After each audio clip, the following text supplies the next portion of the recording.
చాలా వివరంగా మాట్లాడాలని అనుకున్నాను. కానీ హఠాత్ పరిణామం కొమ్మినేని శ్రీనివాస్ గారిని అరెస్ట్ చేయడంతో అది పక్కన పెట్టి ఈ అరెస్ట్ పట్ల మాట్లాడవలసిన అనివార్యమైన పరిస్థితిని ఈ ప్రభుత్వం తీసుకొచ్చింది. This is called diversion politics. ఉన్నటువంటి లైవ్లో ఉన్నటువంటి అంశాలను పక్కకు పెట్టి మొత్తం డైవర్ట్ చేసి దృష్టిని మరల్చేటటువంటి కార్యక్రమంలో ఇవాళ తెలుగుదేశం పార్టీ, తెలుగుదేశం ప్రభుత్వం ఉందని చెప్పడానికి ఇది ఒక తాజా ఉదాహరణ. టోటల్గా రాష్ట్రంలో సంవత్సరం పాటు పరిపాలన చేసినటువంటి ఈ ప్రభుత్వం అన్ని రంగాల్లో ఫెయిల్ అయిపోయింది. ఆ రంగాల గురించి మాట్లాడవలసినటువంటి పరిస్థితి వస్తుందనేటువంటి ఉద్దేశంతో లేని విషయాన్ని ఉన్నట్టుగా చేసి, ఆ విషయాన్ని పెద్దదిగా చేసి, అది ఒక ప్రజా ఉద్యమంలాగా తీర్చిదిద్దేటటువంటి కార్యక్రమంలో ఇవాళ నారా చంద్రబాబు నాయుడు గారు, వారి ప్రభుత్వం, వారి పార్టీ, వారికి ఉన్నటువంటి మీడియా ఛానళ్ళు పనిచేయటం చాలా దురదృష్టకరమని ఈ సందర్భంగా నేను చెప్పదలుచుకున్నాను. ఇవాళ ఉదయం కొమ్మినేని శ్రీనివాస్ గారిని, ఒక సీనియర్ జర్నలిస్టుని, సాక్షిలో లైవ్ షో కండక్ట్ చేస్తున్నటువంటి కొమ్మినేని శ్రీనివాస్ గారిని ఇంటికి వెళ్ళి అరెస్ట్ చేశారు. ఇది ఒక అక్రమమైనటువంటి అరెస్టు అనేది మేము చెప్పాం. నిశితంగా పరిశీలిస్తే అది అక్రమమైనటువంటి అరెస్టే అవుతుంది. కొమ్మినేని శ్రీనివాస్ గారి గురించి రెండు మాటలు ఇక్కడ నేను చెప్పాలి. Is a most senior journalist. ఇందాక చెప్పినట్టుగా మన సజ్జల రామకృష్ణారెడ్డి గారు ఈనాడులో పనిచేశారు, ఆంధ్రజ్యోతిలో పనిచేశారు, ఈ టీవీ ఛానల్స్ వచ్చిన తర్వాత TV5లో పనిచేశారు, ఎన్టీవీలో పనిచేశారు. ఎన్టీవీలో పనిచేసినప్పుడు కొమ్మినేని శ్రీనివాస్ గారు చంద్రబాబు నాయుడు గారికి వ్యతిరేకంగా మాట్లాడుతున్నారని, అంటే వ్యతిరేకం అంటే ఆయన చంద్రబాబు నాయుడు గారికి అనుకూలంగా మాట్లాడటం, ఆయన ప్రభుత్వంలో ఉన్నప్పుడు వాళ్ళు చేస్తున్నటువంటి తప్పుల్ని ఖండించేటటువంటి కార్యక్రమం చేస్తున్నాడనేటువంటి ఉద్దేశంతో ఎన్టీవీ మీద ఒత్తిడి తీసుకొచ్చి ఆయన లైవ్ షోని ఆపేశారు. ఆయన్ని దాని నుంచి తీసేస్తేనే మీ ఛానల్ని, ఎన్టీవీ ఛానల్ ఆంధ్రప్రదేశ్లో చూపిస్తాము అనేటువంటి పద్ధతుల్లో చంద్రబాబు నాయుడు గారు ప్రభుత్వం మొత్తం ఏకమై ఆ ఛానల్ మీద ఒత్తిడి తీసుకొస్తే గత్యంతరం లేని పరిస్థితుల్లో కొమ్మినేని శ్రీనివాస్ గారు ఆ ఛానల్ నుంచి బయటకు వచ్చారు. బయటకు వచ్చిన తర్వాత మళ్ళీ సాక్షులు చేరి ఆయన లైవ్ షో కండక్ట్ చేస్తున్నారు. ఇవాళ కొత్తగా లైవ్ షో కండక్ట్ చేయట్లేదు. ఆయన TV5లో, ఎన్టీవీలో, సాక్షిలో లైవ్ షోలు కండక్ట్ చేస్తూ వచ్చినటువంటి వ్యక్తి. ఎక్కడ తప్పు చేయలేదు ఇంతవరకు నాకు తెలిసి. మాకు వ్యతిరేకంగా కూడా చాలా న్యూస్లు రాశారు. రాజశేఖర రెడ్డి గారు ముఖ్యమంత్రిగా ఉన్న సమయంలో ఆంధ్రజ్యోతిలో ఉండి అయినా మాట్లాడుతూ ఉండేవాళ్ళం. ఆయన ఆర్గ్యూ చేసేవాడు, నేను చేసింది కరెక్టు, ఉన్న వాస్తవాన్ని నేను చెప్పాను, దానికి మీకు బాధ కలిగితే మేమేం చేస్తామని చాలా సందర్భాల్లో అన్నాడని కూడా నాతోనే స్వయంగా రాజశేఖర రెడ్డి గారు ముఖ్యమంత్రిగా ఉన్నప్పుడు CLP ఆఫీస్ దగ్గర అనేక సందర్భాల్లో మేము మాట్లాడుకున్నాం. అలాంటి సిన్సియర్గా పనిచేసేటటువంటి కొమ్మినేని శ్రీనివాస్ గారి మీద నారా చంద్రబాబు నాయుడు గారు కక్ష పూనారు. కక్ష అంటే సింపుల్, మనం చూసాం కదా, సత్యనపల్లిలో ఒక CI గారు మా సామాజిక వర్గమై మమ్ముల్నే తిడతారా, అది పాయింట్ ఇక్కడ. మా సామాజిక వర్గమై మమ్ముల్నే దూషిస్తారా, మమ్ముల్నే విమర్శిస్తారా, ఏ కొమ్మినేని అని కక్ష పెట్టాడు పాపం చంద్రబాబు నాయుడు గారు. ఆ కక్ష ఇవాళ తీర్చుకునేటటువంటి పరిస్థితికి దిగజారిపోయాడని మనవి చేస్తున్నాను. ఎస్, నేను చెప్తానండి, అడుగుతానండి. ఇప్పుడు లైవ్ షోలో అనేకం జరుగుతున్నాయి. మీరు చూశారుగా, లైవ్ షోలో కొట్టుకున్నారు, లైవ్ షోలో బూతులు మాట్లాడుకున్నారు. ఎవరు వాళ్ళు? ఆ ఛానల్కి సంబంధించిన వారు కాదు, ఆ ఛానల్ ఇన్విటేషన్ మీద వచ్చిన వారు. వారు ఇష్టం వచ్చినటువంటి వారు అభిప్రాయం చెప్పారు, చెబుతారు కూడా. చెబితే ఆ ఛానల్ మీద అంటగట్టేస్తారా? ఇంతకుముందు అంటగట్టారా? నేను మనవి చేస్తున్నా, TV5, ABN వీళ్ళందరూ ఇవాళ మాట్లాడుతూ ఉన్నారు ఇష్టం వచ్చినట్టుగా. కొమ్మినేని శ్రీనివాస్ గురించి మాట్లాడుతూ ఉన్నాడు, తోటి జర్నలిస్టే. రే కొమ్మినేని, ఏంది ఇది నాకు అర్థం కాలే. ఇవాళ ఒక ఆరోపణ చేశారు మీరు, ఇష్టం వచ్చినట్టుగా బూత్ లైవ్లో మాట్లాడుతున్నారు. కుక్క బిస్కెట్లు వేస్తేనంట మాట్లాడుతున్నారంట. నువ్వే కుక్క బిస్కెట్లు తిని మాట్లాడుతున్నావు నువ్వు ఇవాళ?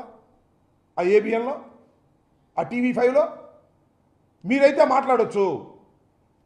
ధర్మంగా ధర్మమైన విశ్లేషణ చేసేటటువంటి వ్యక్తి కొమ్మినేని శ్రీనివాస్. దీనిలో ఏ విధమైన సందేహం లేదు. ఇవాళ ఆయన మీద గుట్టగాల్చి వేసేసి తుడుచుకోమని ఇవాళ మరి మాట్లాడుతున్నారు. ఎస్, ఆయన పేరు రాజు గారు వచ్చారు, విశ్లేషకులు. ఇవాళ కొత్తగా రావట్లేదే, చాలా ఛాన్స్కి వెళ్తున్నాడే. ఆయన ఒక అభిప్రాయాన్ని వ్యక్తం చేశాడు, అది తప్పు కావచ్చు. దానికి సాక్షికి సంబంధం ఏంటి?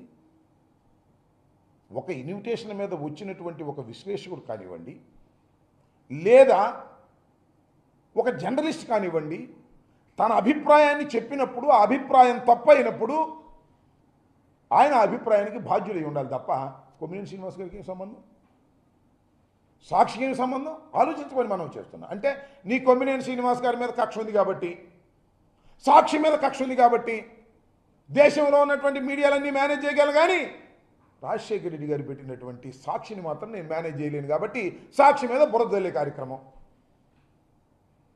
సాక్షిలో పనిచేస్తున్న వారి మీద బురద జల్లే కార్యక్రమం. ఏమండి నాకు తెలియక అడుగుతాను. సాక్షిలో అనేకమైన వార్తలు వస్తాయి, అనేక మంది విశ్లేషకులు వస్తారు, జర్నలిస్టులు వస్తారు బయట నుంచి. వాళ్ళు తమ అభిప్రాయాలను వ్యక్తం చేసినప్పుడు అవి తప్పు అయినప్పుడు వాళ్ళు క్షమాపణ చెప్తారు, చెప్పారు. దాన్ని కొమ్మినేని శ్రీనివాస్ గారికి చుట్టి, ఆ తర్వాత భారతమ్మ గారికి చుట్టి, ఆ తర్వాత జగన్మోహన్ రెడ్డి గారికి చుట్టి చంద్రబాబు నాయుడు గారు అంటారు, ట్వీట్ చేశాడు, జగన్మోహన్ రెడ్డి గారు క్షమాపణ చెప్పాలంట. అది నీ కక్ష అంతా జగన్మోహన్ రెడ్డి గారి మీద. అమరావతి మీద ప్రేమ కాదు, అమరావతిని దోచుకునే కార్యక్రమం చేస్తున్నావు నువ్వు. దీన్ని అడ్డం పెట్టుకుని, షీల్డ్ అడ్డం పెట్టుకుని అమరావతిని ఏదో అన్నారు, అమరావతి మహిళలను అన్నారు, అమ్మల్ని అన్నారు, తమ్ముళ్ళని అన్నారు, చెల్లెళ్ళని అన్నారు, అక్కల్ని అన్నారు. బాగుంది ఎమోషన్. ఈ ఎమోషన్ తీసుకొచ్చి 4 రోజులు నడిపి సాక్షి మీద, జగన్మోహన్ రెడ్డి గారి మీద, వైఎస్ఆర్ కాంగ్రెస్ పార్టీ మీద బురద తల్లేటటువంటి కార్యక్రమాలు చేస్తున్నారు. ఇది చాలా దారుణమైనటువంటి అంశమని కూడా ఈ సందర్భంగా నేను మనవి చేస్తున్నాను. వాళ్ళందరూ చెప్తున్నారు. ఎవరు వీళ్ళందరూ? కొత్తగా పుట్టుకొచ్చిన వాళ్ళు ఏం కాదు. ఆ టీవీ5, ఆ ఏబిఎన్ఏ, వీళ్ళే దానిలో పనిచేసేవాళ్ళు. మా దగ్గర పనిచేసేవాళ్ళు అంటే కుక్క బిస్కెట్లు అంట, వీళ్ళు పనిచేసేవాళ్ళు నక్క బిస్కెట్లు తింటున్నారా? నాకు అర్థం కాలేదు. మీ ఇష్టం వచ్చినట్టు మాట్లాడే కార్యక్రమం చేస్తున్నారు, లైవ్లో ఇష్టం వచ్చినట్టు బూతులు ఇచ్చే కార్యక్రమం చేస్తున్నారు. చాలా దుర్మార్గం అని మనం చేస్తాం. చాలా ఇంతకుముందు నేను మనవి చేస్తాను. నేను కూడా ఇక చూడండి, భారతమ్మ గారి మీద ఏ విధంగా దుష్ప్రచారం చేసేటటువంటి కార్యక్రమాలు ఇంతకుముందు నడిపారు. దీనికి సమాధానం లేదు. దీని మీద నో యాక్షన్. జగన్ గారి మీద ఈ విధంగా నో యాక్షన్, మా మీద చేస్తే నో యాక్షన్.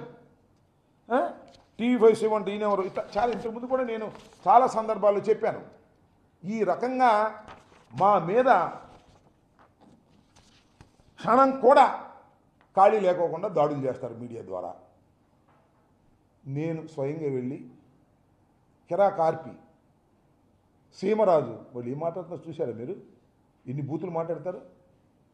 నేను పోయిన మాసం వెళ్ళి నేను కంప్లైంట్ ఇచ్చా, నో యాక్షన్ టిల్ నౌ. కానీ శాటిలైట్ ఛానల్లో, జగన్మోహన్ రెడ్డి గారికి సంబంధించిన ఛానల్లో, డాక్టర్ వైఎస్ రాజశేఖర రెడ్డి గారు పట్టుదలగా ప్రారంభించినటువంటి ఛానల్లో ఏమి జరగకపోయినా ఆఘ మేఘాల మీద వెళ్ళిపోయి కొమ్మినేని శ్రీనివాస్ గారు ఇంటిని పట్టుకొచ్చారు. ఏమిటి దారుణం అంటున్నా? అంటే మీరు ఏ మార్గం చూపిస్తున్నారు? అంటే ప్రభుత్వం దలుచుకుంటే ఏ టీవీలో పనిచేసే యాంకర్ అయినా సరే, ఎవరైనా విశ్లేషకుడు మాట్లాడితే అది అతని మీద రుద్ది వాళ్ళని తీసుకొచ్చి అరెస్ట్ చేసి కోర్టులో ప్రొడ్యూస్ చేయవచ్చుననేటువంటి ఒక కొత్త రకమైన సాంప్రదాయాన్ని తీసుకొస్తున్నారు మీరు. ఇది సమాజానికి ప్రమాదం కాదా? ఇది రైట్ అవుతుందా మీడియాకి? మీడియాకి కొంత స్వేచ్ఛ ఉంటుంది. స్వేచ్ఛ ఉంటుంది కదా అని చెప్పి ఇష్టం వచ్చినట్టు మాట్లాడటానికి అంగీకరించకపోవచ్చు. ఏం కేసులు పెట్టారని దానిలో SC ST case, Kommineni Srinivas గారు బెయిల్ రాకోకుండా ఏం చేయాలి, కొన్నాళ్ళు అట్టి పెట్టాలి అని బెయిల్ రాకోకుండా ఉండేందుకు వీలైనటువంటి సెక్షన్స్ అన్నీ పెట్టి అరెస్ట్ చేసి తీసుకొచ్చి సాయంత్రం కోర్టులో ప్రొడ్యూస్ చేస్తారు. సాయంత్రం రేపు పొద్దున వాళ్ళ ఇష్టం. ఇదంతా ఒక ఆర్గనైజ్డ్గా. ముందు మన లోకేష్ గారు ట్వీట్ చేస్తాడు, ఆ తర్వాత చంద్రబాబు నాయుడు గారు ట్వీట్ చేస్తారు, ఆ తర్వాత మన ఉప ముఖ్యమంత్రి గారు ట్వీట్ చేస్తారు, ఇది అన్యాయం, అక్రమం, దీన్ని సహించం అని ఒక రకమైన వాతావరణాన్ని, కృత్రిమ వాతావరణాన్ని క్రియేట్ చేస్తారు. ఇది చాలా సీరియస్ ఇష్యూ ఇవాళ రాష్ట్రంలో, ఇంకొక ఇష్యూనే లేదు అనేంత స్థాయిలో ఈనాడు, ఆంధ్రజ్యోతి ఈ పత్రికలన్నీ ముందు రాస్తాయి. వాళ్ళకు ఉన్నటువంటి చిన్న చిన్న ఛానల్స్ గుప్పిస్తూ ఉంటాయి, ఇష్టం వచ్చినట్టుగా గుప్పించి ఇంతకు తప్ప ఈ రాష్ట్రంలో మరొక సమస్యే లేదు, తక్షణమే కొమ్మినేని శ్రీనివాస్ అని ఉగ్రవాదిని అరెస్ట్ చేయడం తప్ప మార్గం లేదు అనేటువంటి వాతావరణాన్ని కృత్రిమంగా తీసుకొచ్చేస్తారు. కృత్రిమంగా తీసుకొచ్చేసి అరెస్ట్ చేసేస్తారు, కోర్టులో ప్రొడ్యూస్ చేస్తారు, బెయిల్ రాకుండా కింద మీద పెడతారు, భయపెట్టేస్తారు, భయపెట్టిపోయి పారిపోవాలి ఎవడైనా సరే. సాక్షి ఛానల్ మీద కూడా కక్ష మీకు. ఆ ఛానల్ని ఏ విధంగా ఆపాలని అనేక సార్లు ఇంతకుముందు మీరు ప్రయత్నం చేశారు. చంద్రబాబు నాయుడు కాంగ్రెస్ కలిసి కుట్రలు పడ్డాయి, కేసులు పెట్టారు, అయినా సాక్షి జరగకోకుండా ముందుకు జరుగుతూ ఉంది.